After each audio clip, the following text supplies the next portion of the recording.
نہیں ہے، تم تو غزوات میں شریک رہے ہو، تمہارا حق ہے بیت المال میں، جو غزوات میں شرکت کرتا ہے بیت المال میں اس کا حق سب سے پہلے ہوتا ہے، تم تو حقدار ہو، چلو میں وظیفہ لگا دیتا ہوں، بیٹیاں تمہاری جوان ہیں، کمانے والا کوئی بھی نہیں ہے، ان کا تو کوئی نہ کوئی سہارا بن جائے گا۔ کہا عثمان میں نے ان کو سورہ واقعہ سکھا دی ہے، اور میں نے ان کانوں سے خود نبی علیہ السلام سے سنا ہے، جس گھر میں شام کو سورہ واقعہ پڑھی جائے اس میں فاقہ نہیں آتا۔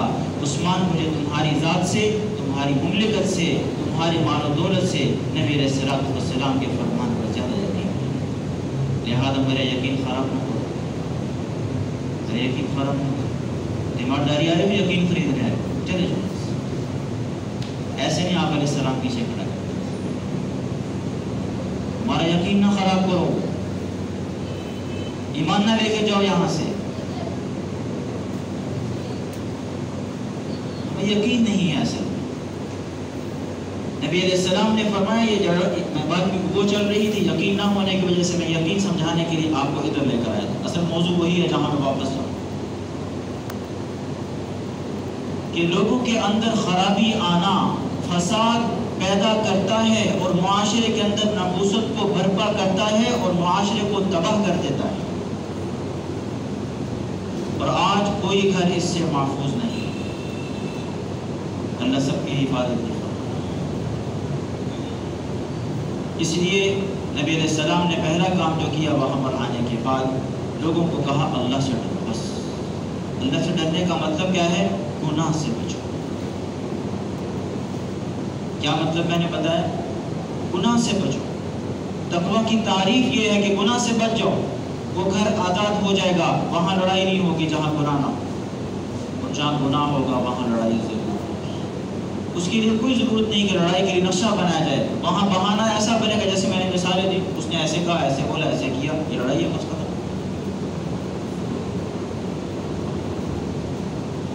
اور یہ چیز ہر گھر میں آج موجود ہے، اس نے ایسے بولا، اس نے ایسے دیکھا، اس نے کیا کیا جی؟ ایسے دیکھا، یہ دیکھنا بھی کیا ہے؟ لڑائی۔ اس کو میں نے بولا، اس نے آگے سے ایسے کیا، یہ بھی لڑائی۔ اور اس کا سب سے بڑا مسئلہ کیا ہے؟ اللہ سے نہ ڈرنا۔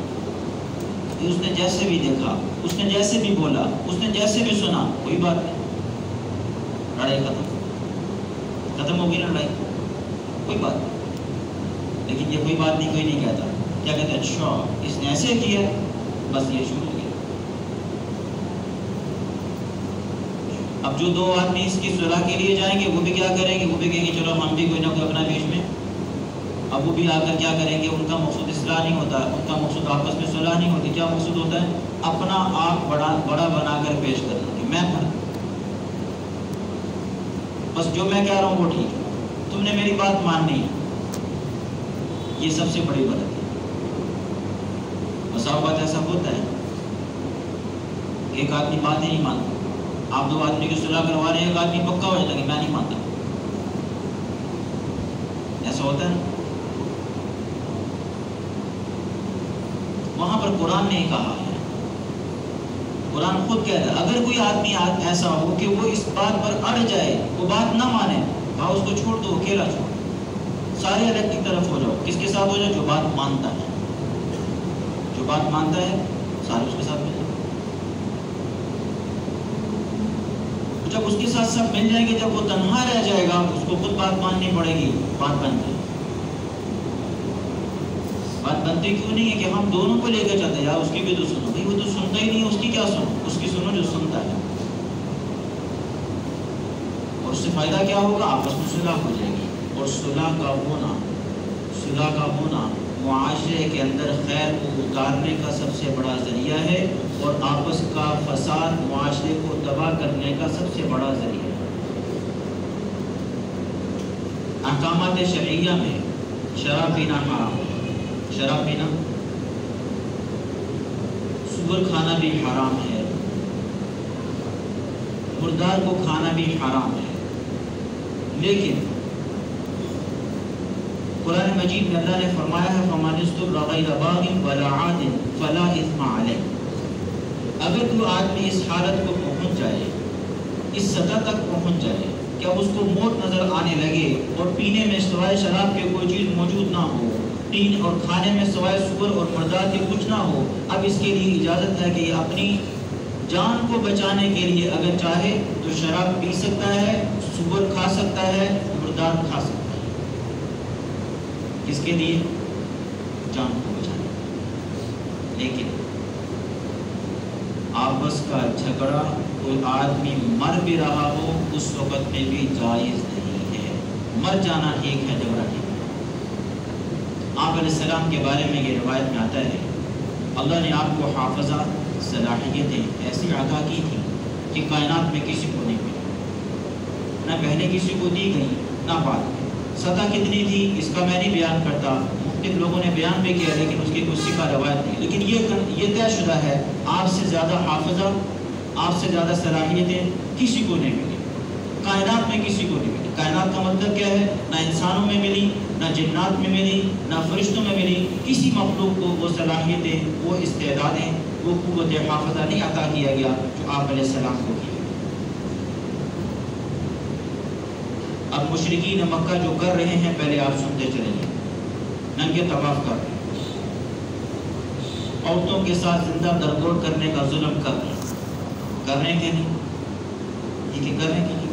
سگی ماں کو وراثت میں بیچا جا رہا ہے۔ سگی ماں وراثت میں بکتی تھی، وہ نوکرانی بن کے جیتی تھی اس بچے کے لیے جس کو اس نے اپنی پیٹ سے جنم۔ یہ سارے ظلم ہو رہے ہیں، آپ علیہ السلام دیکھ رہے ہیں۔ انہی ظلم و ستم میں تو آپ نے آنکھ کھولی تھی جہاں یہ فسادات موجود تھے۔ اسے کہتے ہیں نا اندھیر نگری تھی، کوئی ایسا گناہ وہاں پر نہیں تھا جو نہ ہوتا۔ آپ علیہ السلام قرآن نازل ہوتا ہے سنا رہے ہیں، قرآن نازل ہوتا ہے سنا رہے ہیں، قرآن نازل ہوتا ہے سنا رہے ہیں۔ آپ علیہ السلام ہجرت کر کے مدینہ منورہ تشریف لے آتے ہیں، قرآن نازل ہو رہا ہے سنا رہے ہیں، اوس و خزرج کے جھگڑے بھی چل رہے ہیں۔ ادھر باہر نکلے ہیں، دو صحابی لڑے۔ کون لڑے؟ دو صحابی کی لڑائی ہے۔ آپ علیہ السلام باہر آتے ہیں کہ میں تمہیں بتاتا ہوں شب قدر کس دن ہوگی۔ کیا بتانے کے لیے آئی؟ باہر آ کر دو آدمی لڑے ہیں، آپ نے ان کی صلح کے لیے واپس چھڑا کر لڑائی کو ختم کرایا۔ کہا میں تو اس لیے آیا تھا کہ تمہیں بتاؤں کہ کس دن شب قدر ہے، لیکن وہ میں بھول گیا۔ لڑائی نبی علیہ السلام کی تھی، آپ کے خاندان کی تھی، کسی رشتہ دار کی تھی، کس کی تھی؟ دو اور آدمی کی لڑائی۔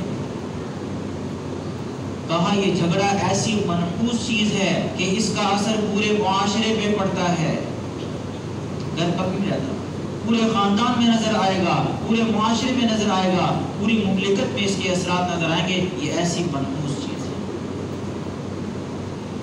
اس لیے کہا شراب پینی پڑے مرنے کے وقت میں تو جائز، سور کا گوشت کھانا پڑے مرنے کے وقت میں تو جائز، مردار کو کھانا پڑے، یہاں تک کہ رشوت کھانی پڑے تو جائز ہے مرنے کے وقت میں۔ اب آپ کل کو مسئلہ بتائیں مولوی صاحب نے کہا رشوت کھانی جائز ہے، شروع ہو جاؤ۔ نہیں، یہ میں نہیں کہہ رہا، میں یہ نہیں کہہ رہا، بات پوری سمجھ لیں۔ مرنے کے وقت میں فمن استر، یعنی کہ اضطرار جب قائم ہو جائے کہ اب نظر آ رہا ہے موت سامنے کھڑی ہے، حالت ایسی ہے کہ ہلا بھی نہیں جا رہا، اس وقت ایک لقمہ کھا کر اپنے آپ کو کھڑا کرنا یہ جائے بس۔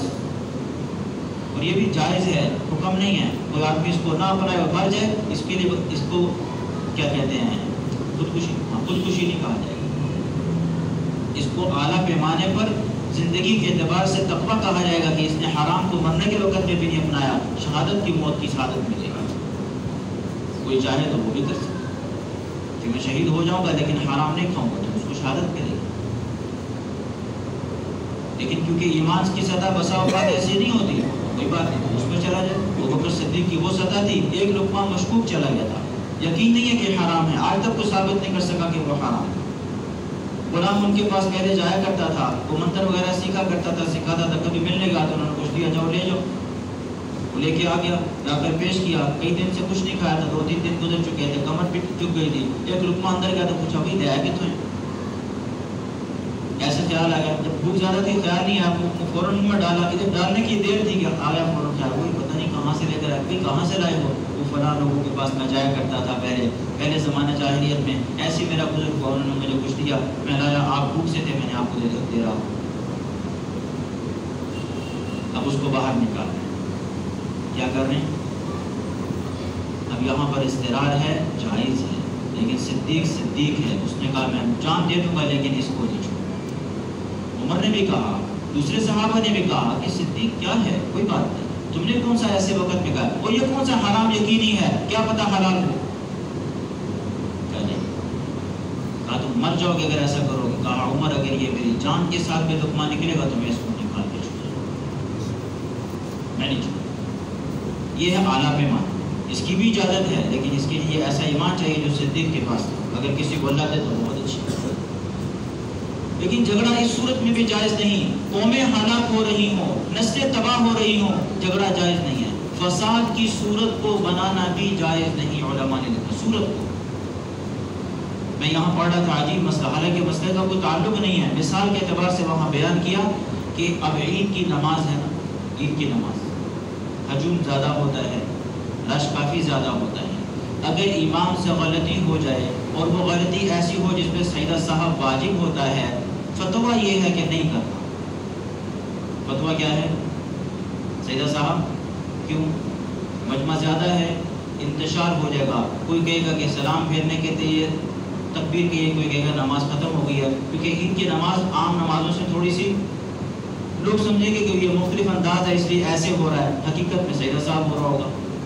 لوگ کسی اور چکر میں پڑ جائیں گے، وہ کہیں گے تکبیریں ہو رہی ہیں سیدے سے پہلے بھی، سلام سے پہلے بھی کیا شروع ہو گئی ہیں، وہ تکبیریں شروع نہ کر دیں، پتہ نہیں دو سجدے کر دیں۔